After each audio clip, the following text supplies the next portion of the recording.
All right, 3.3, part 2. Find the relative extrema again. This time my domain is restricted. I cannot have x to be 0. We do have a vertical asymptote at x equals 0 on this function. So make sure you always make a note about that. So it's not continuous at x equals 0. So I immediately, on my derivative number line, went and did a dotted line and put 0. Because I'm definitely going to have breaks in my graph there about the increasing and decreasing. All right, we need to take the derivative.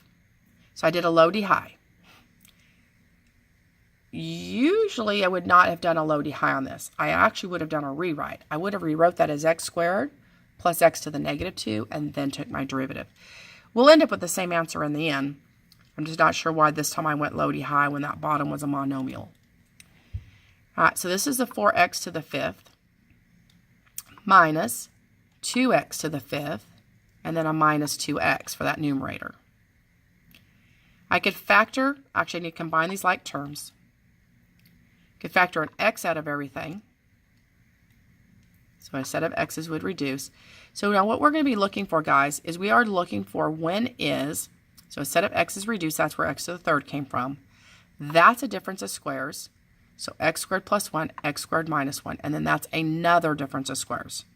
So we do get critical numbers of 1 and negative 1. X squared plus 1 will never equal 0.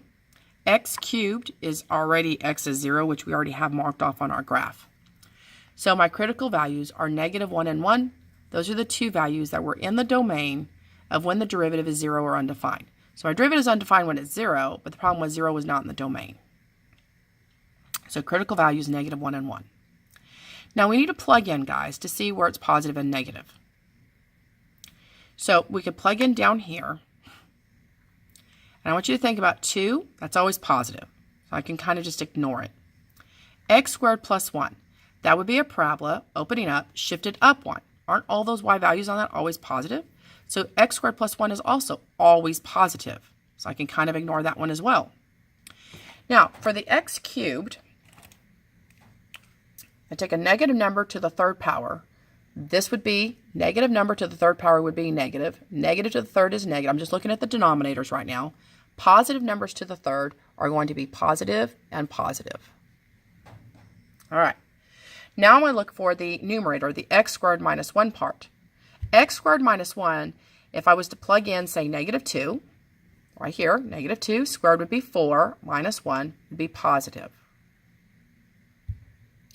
A number like negative 1/2 squared, well, that'd be 1/4 minus 1, that's going to be negative. So this is a negative over negative.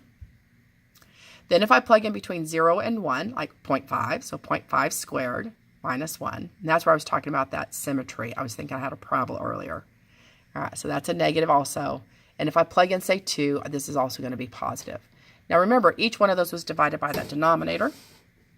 So the value here, positive divided by negative, is going to be negative. Negative over negative is positive, and so forth down the line. Now, guys, this means this part of my graph right here is decreasing, increasing. This part is decreasing, increasing. I have an asymptote here.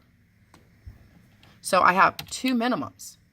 I have a minimum when x equals negative 1, and I have a minimum when x equals 1. Now, what point is that at? If I ask you for the minimum, the point, you have to plug the negative 1 and the 1 into the original function. If I plug negative 1 and 1 into the derivative, it's going to give me 0. That was the whole point of finding that critical value, remember. That's where the derivative is 0. That's where the slope on the graph is 0. So when you found your critical values, and you do your number line test, you're plugging it around your critical values to get the positive and negatives. For that is just to tell me here it was decreasing, increasing. Now it's decreasing, increasing. So now I know I've got a minimum at x equals negative 1 and a minimum at x equals 1. Plug that into the original function to get the y value for those coordinates.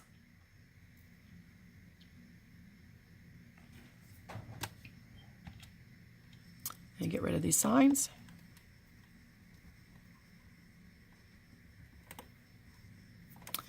All right, so a function is strictly monotonic, which just means it's always increasing or always decreasing. That's what strictly monotonic means.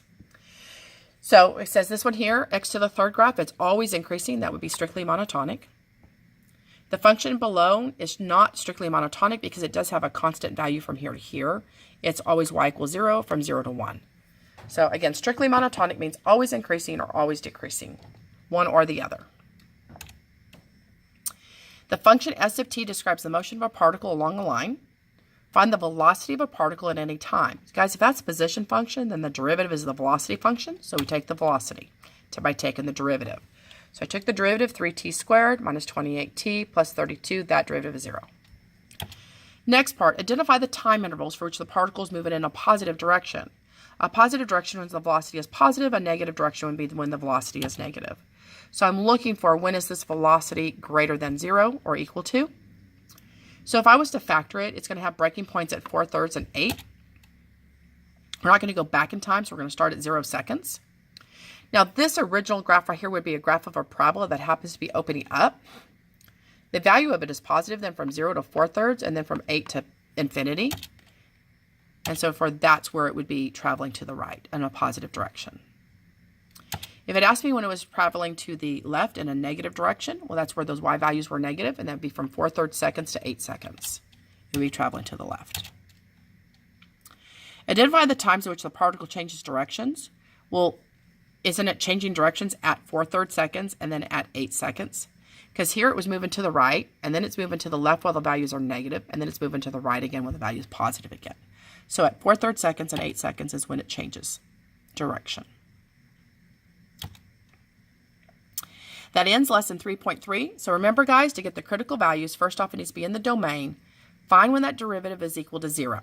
Okay, that's the first step. Plug the values in around those critical numbers, and if it's positive, that's where your graph is increasing, and negative, that's where the graph is decreasing. For a maximum to occur, it has to go from increasing to decreasing. For a minimum to occur, it has to go from decreasing to increasing. So it's got to change signs and to give you those relative max and mins. Y'all have a great night. See you tomorrow.